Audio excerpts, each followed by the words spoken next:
The most interesting feature of my history was me learning to read and write under somewhat marked disadvantages.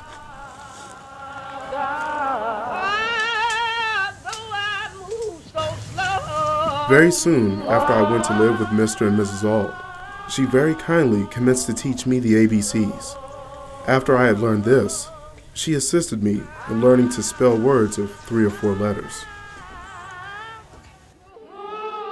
Just at this point of my progress, Mr. Auld found out what was going on and at once forbade Mrs. Auld to instruct me further, telling her, among other things, that it was unlawful as well as unsafe to teach a slave to read.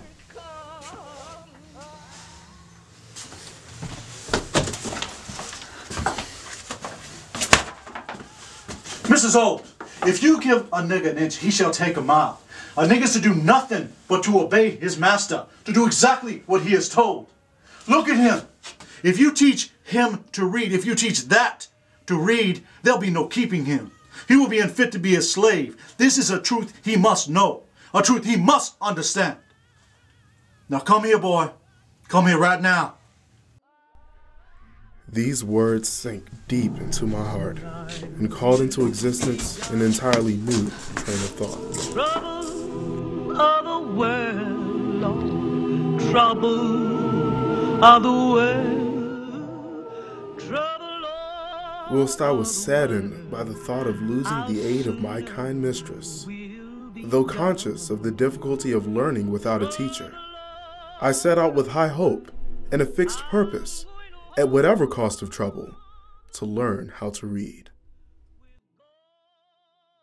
From my earliest recollection, I date the entertainment of a deep conviction that slavery would not always be able to hold me within its foul embrace.